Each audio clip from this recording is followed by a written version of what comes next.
Quando passou o sábado, Maria Madalena e Maria, a mãe de Tiago e Salomé, compraram perfumes para ungir o corpo de Jesus. E bem cedo, no primeiro dia da semana, ao nascer do sol, elas foram ao túmulo e diziam entre si: quem rolará para nós a pedra da entrada do túmulo? Era uma pedra muito grande, mas quando olharam, viram que a pedra já tinha sido retirada. Entraram então no túmulo e viram um jovem sentado do lado direito, vestido de branco, e ficaram muito assustadas. Mas o jovem lhes disse: não vos assusteis, vós procurais Jesus de Nazaré, que foi crucificado? Ele ressuscitou, não está aqui. Vede o lugar onde o puseram.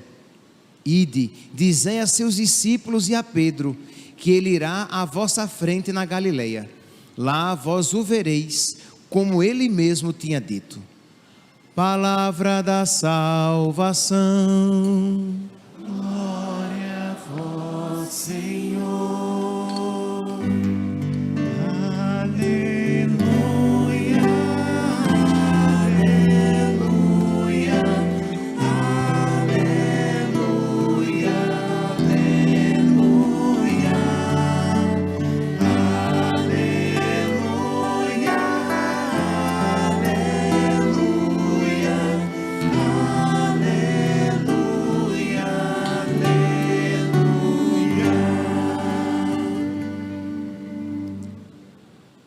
Caríssimos irmãos e irmãs, estamos celebrando a vigília pascal. Com esta celebração, nós iremos concluir o tríduo pascal. Esta é a vigília mãe de todas as vigílias. É a celebração litúrgica mais rica de conteúdo e significado. E nós então participamos dela com toda a devoção e com toda a piedade.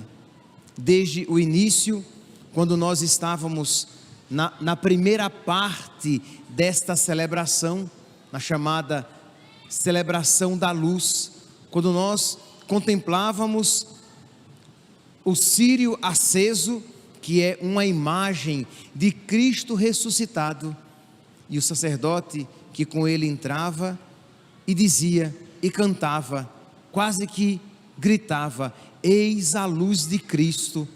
E nós respondíamos: demos graças a Deus. Meus irmãos, nós precisamos pedir a Deus que coloque no nosso coração o Espírito Santo, que coloque no nosso coração aquela mesma fé com que os santos viveram estas celebrações. Quando nós na igreja às escuras, olhamos o círio aceso entrando e o sacerdote dizendo: eis a luz de Cristo, o sacerdote ele está dizendo: eis a vitória de Cristo. E consequentemente, eis a nossa vitória e a nossa salvação. E nós devemos responder com toda a gratidão: demos graças a Deus.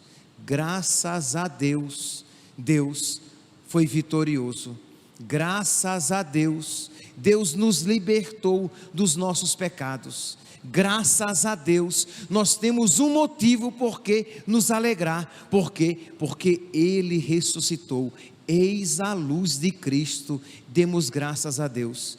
E é exatamente porque Ele ressuscitou que tem significado aquilo que Jesus vai dizer posteriormente: eu sou a luz do mundo, quem me segue não andará nas trevas, mas terá a luz da vida. Isto é, Ele é a luz que ilumina todas as trevas, Ele é a luz que expulsa todas as trevas, Ele é a luz que dá significado a toda a história. Quem me segue não andará nas trevas, mas terá a luz da vida. E nós então, com a igreja às escuras, com velas acesas, nós começamos a celebrar a Páscoa, mas ao mesmo tempo nós nos preparamos para a Páscoa definitiva. Que se é verdade e é verdade que estamos celebrando a Páscoa, é também verdade que ainda não se realizou aquilo que nós esperamos. Ele ainda não é tudo em todos. Nós ainda esperamos a Páscoa eterna, a Páscoa definitiva, e nós esperamos com lâmpadas acesas. Assim como aquelas virgens da parábola que esperam o seu Senhor, que esperavam o seu Senhor com lâmpadas acesas, assim nós também precisamos esperar, às vezes em meio à escuridão da vida, mas com a luz da fé acesa, com as nossas lâmpadas cheias de óleo, cheias de fé, cheias de caridade, cheias de esperança, que nos capacitam a esperar o Senhor, para que nós não percamos nada do que Ele nos conseguiu com a sua paixão, morte e ressurreição.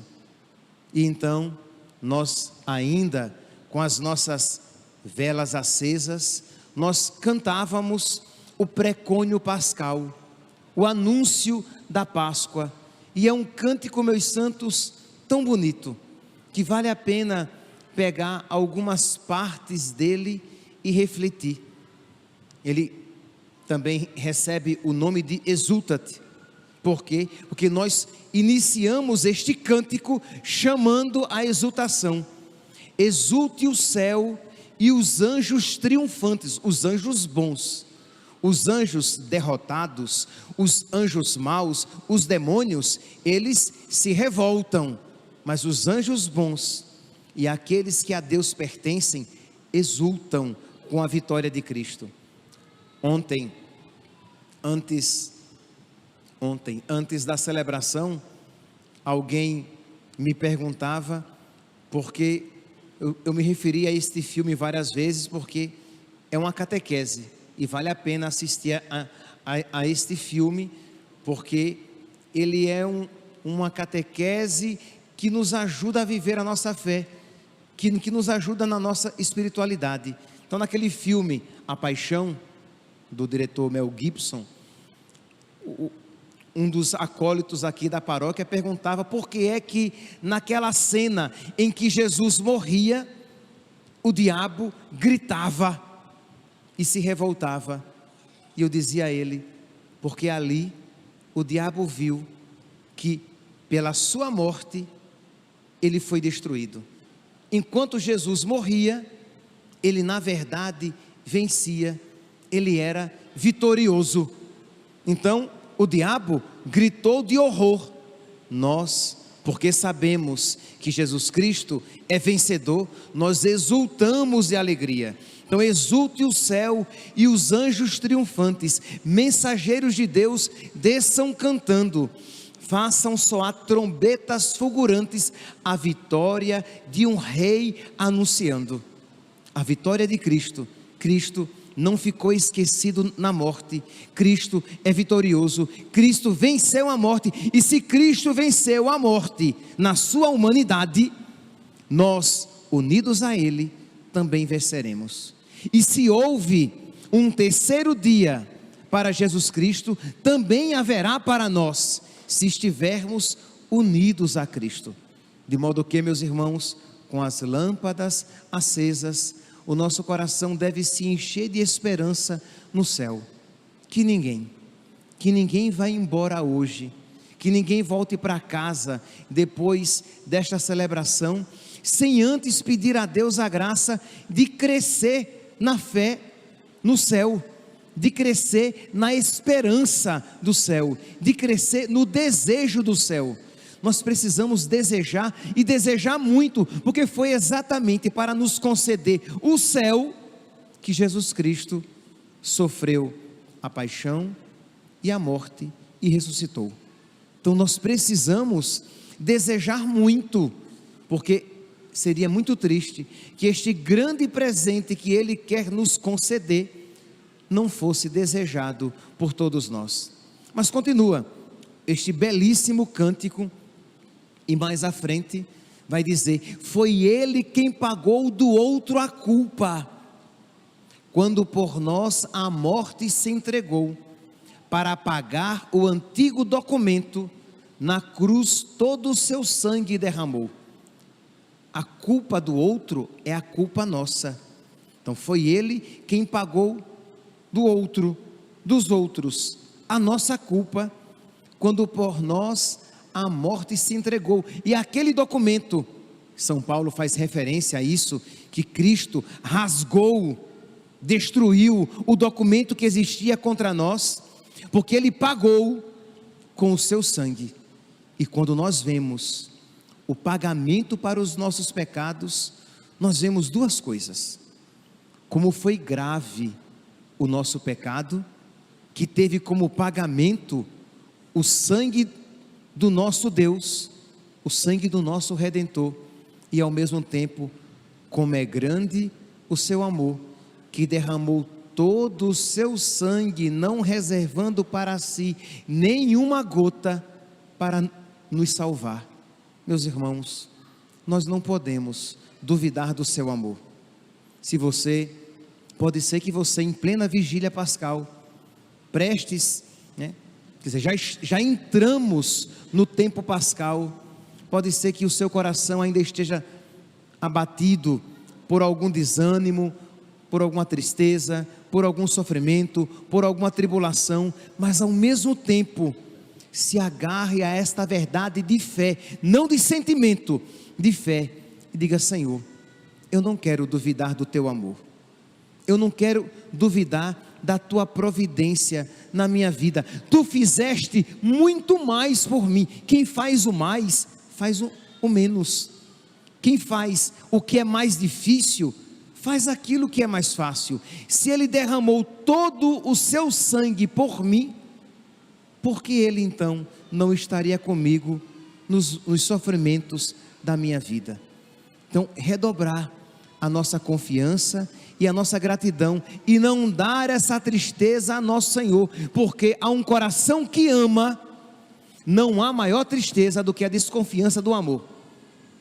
Se você ama alguém, se você ama muito uma pessoa, e a pessoa desconfia do seu amor, isso dói muito, porque você ama muito aquela pessoa, e ela desconfia do seu amor, e ela não acredita nos seus gestos, ela fica sempre querendo que você prove que a ama mesmo, que a ama de verdade, fica sempre exigindo provas, porque ela desconfia da retidão das suas atitudes. Que nós não façamos isso com nosso Senhor, que nós, vendo o seu amor, que nós não duvidemos, mesmo que nós estejamos ainda passando por um vale de lágrimas.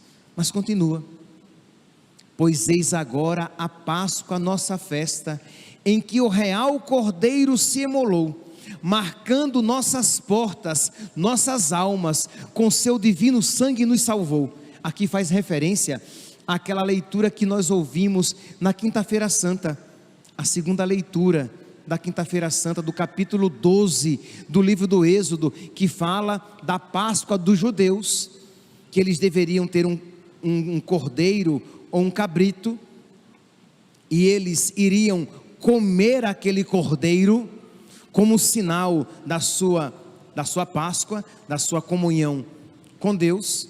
E vai São Paulo dizer: Cristo é o verdadeiro cordeiro, Cristo, nossa Páscoa, foi imolado, e o sangue daquele cordeiro deveria marcar as portas das casas dos hebreus que estavam no Egito, na escravidão, de modo que quando o anjo exterminador passasse, ele iria poupar as portas marcadas pelo sangue do cordeiro.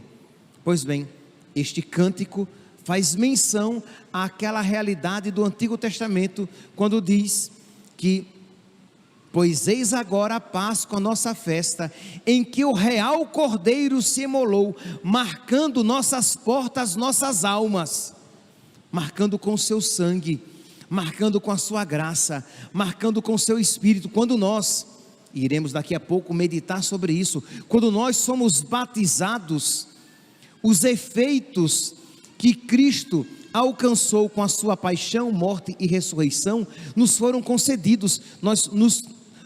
Nós somos tornados filhos de Deus, herdeiro do céu, templo do Espírito Santo, membro da igreja, livre do pecado original. Nós recebemos uma marca indelével, uma marca indestrutível, uma marca que nunca será tirada. Filho de Deus, pertencemos a nosso Senhor. Nós temos um dono, nós temos um Senhor, uma marca, e esta marca deve servir de proteção para que o diabo, com as suas mentiras, com as suas propostas e as suas ilusões, não possa nos tocar, marcando nossas portas, nossas almas, com seu divino sangue nos salvou.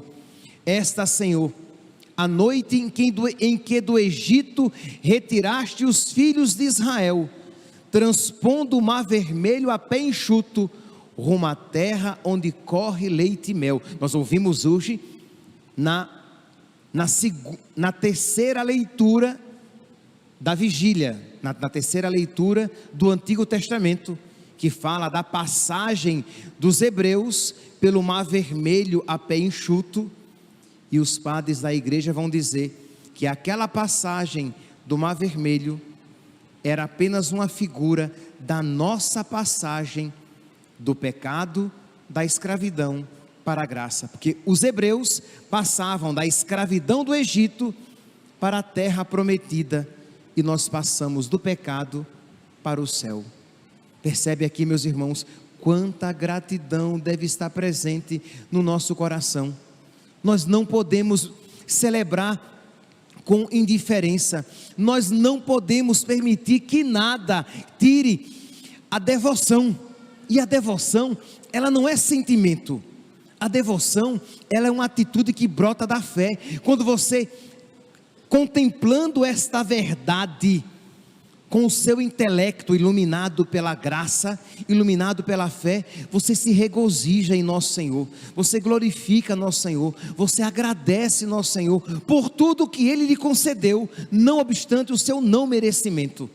Então Ele, no dia do meu batismo, Ele me concedeu aquilo que Ele alcançou com a sua paixão, morte e ressurreição. Ele me fez passar ainda mais perfeitamente do que os hebreus que passaram pelo mar vermelho.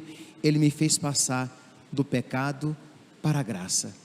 E nós, então, no início da celebração, cantando isso com as lâmpadas acesas, isto é, com fé, não apenas cantando com a boca, mas cantando com a alma, cantando com o nosso coração. Ó noite em que a coluna luminosa as trevas do pecado dissipou, aos que creem no Cristo em toda a terra, um povo eleito congregou.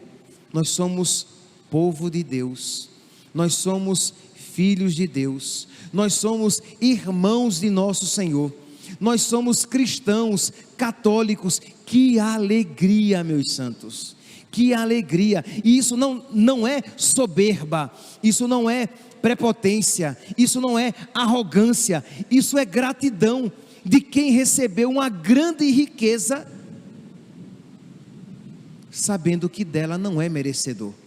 Isto é, Deus me fez católico, eu não sou pagão, eu não pertenço a nenhuma outra religião, Deus me deu a graça. Benditos aqueles que vieram às nossas terras trazendo esta fé, trazendo a nossa fé. Benditos os portugueses, que Deus os abençoe, porque graças àqueles missionários, a fé em Cristo veio a nós, e nós podemos pertencer à igreja de Cristo. Que alegria, meus santos. Ó noite em que Jesus rompeu o inferno, em que Jesus destruiu o inferno, ao ressurgir da morte vencedor, de que nos valeria ter nascido, se não nos resgatasse em seu amor? Se Cristo não tivesse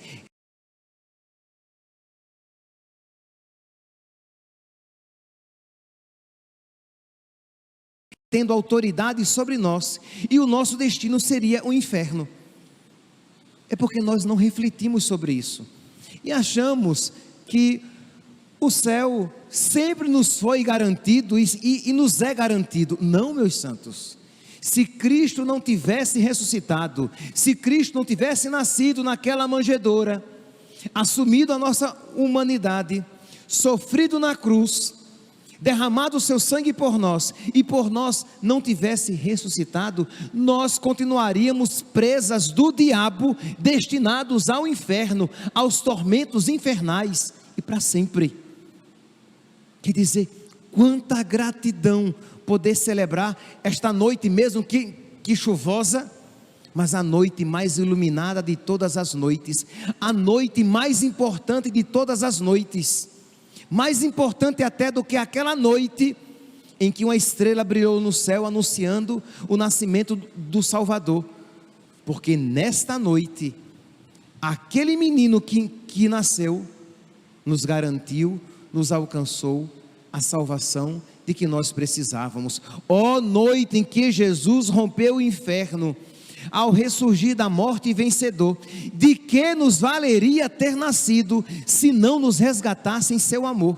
Jesus Cristo disse isso de uma outra maneira, quando disse: de que vale o homem ganhar o mundo inteiro e perder a sua alma? Jesus Cristo disse isso. De que valeria ter toda a felicidade que este mundo pode oferecer, se no final você vai passar o resto da sua vida, por toda a eternidade, nos tormentos infernais? De nada valeria. Pois bem, meus irmãos, com lâmpadas acesas, isto é, com fé, nós cantávamos, pela boca do sacerdote, todos vocês cantavam esta verdade, todos vocês diziam amém, é isso mesmo, é nisso que eu creio.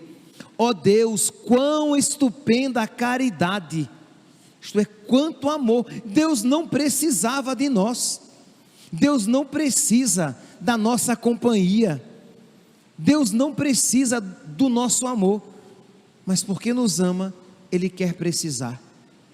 Imagine, que grandeza, quão grande, quão estupenda, quão maravilhosa a caridade vemos no vosso gesto fulgurar. Não hesitais em dar o próprio Filho, para a culpa dos servos resgatar. Na segunda leitura da vigília de hoje, nós víamos Abraão subindo o monte Moriá, com o coração apertado, porque Deus tinha lhe pedido o seu filho, Isaque. Meus irmãos, se Abraão, que tinha pecado, teve o coração apertado, sofrido, quando pensou na possibilidade de entregar o seu filho, nós não podemos imaginar o aperto do coração do pai, ao oferecer o seu filho por nós. Quem faria? Não tem lógica.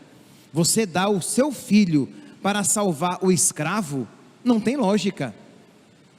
Pois foi isso que Deus fez. Ele deu o seu filho para nos salvar, e para salvar aqueles que estavam machucando e matando o seu filho.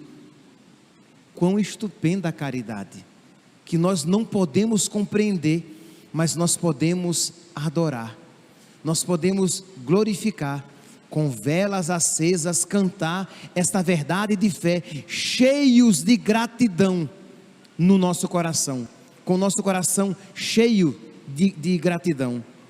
Ó pecado de Adão indispensável, pois o Cristo o dissolve em seu amor. Ó culpa tão feliz que há merecido a graça de um tão grande Redentor. Nós meditávamos sobre isso ontem. Aqui o cântico traz aquela frase de Santo Agostinho: ó culpa tão feliz, felix culpa. Por que ó culpa feliz? Porque o pecado foi uma felicidade? Não, mas porque Deus é estupendo em caridade, Ele nos concedeu, depois do pecado, algo muito maior do que aquilo que nós tínhamos perdido com o nosso pecado. Como Deus é bom, como Deus é bom. Meus irmãos, nós precisamos então viver esta celebração com o coração cheio de gratidão, que você agora mesmo, durante esta celebração, agradeça a Deus, ao invés de você reclamar o que não tem, e por não ter alcançado o que você já pediu, agradeça a Deus por todas estas graças concedidas. Agradeça a nosso Senhor a sua estupenda caridade, para que esta celebração seja fecunda na sua alma, senão você voltará tão duro, tão ressequido, tão endurecido no seu egoísmo, como aqui você entrou, e não deve ser assim. Pois bem, mas esta foi a primeira parte da celebração. A segunda parte, nós ouvimos a palavra de Deus, a história da salvação, nós ouvimos a maneira de Deus agir na história, e isso enche o nosso coração de fé, enche o nosso coração de esperança. A maneira de Deus agir, como Deus é bom, então nele eu posso confiar, porque se assim ele agiu na história, assim ele continuará agindo para o futuro. Se assim ele agiu no passado, assim ele continuará agindo no futuro. Nele nós podemos confiar. Vem a terceira parte desta celebração, que nós iremos começar depois da homilia, que era para ser curta. Depois da homilia, nós iremos começar a terceira parte, que é a liturgia batismal, em que nós iremos recordar o nosso batismo, em que nós iremos agradecer a Deus por sermos um povo batizado, em que nós iremos agradecer a Deus por todas as graças que Ele nos concedeu. Isto é, no batismo, quando aquela criancinha, quando aquele jovem, quando aquele adulto é batizado, e o sacerdote diz: José, Maria, eu te batizo em nome do Pai, e do Filho, e do Espírito Santo. Na alma daquela criança, daquele jovem, daquele adulto, são infundidos todos os frutos que Jesus Cristo nos alcançou com a sua paixão, morte e ressurreição.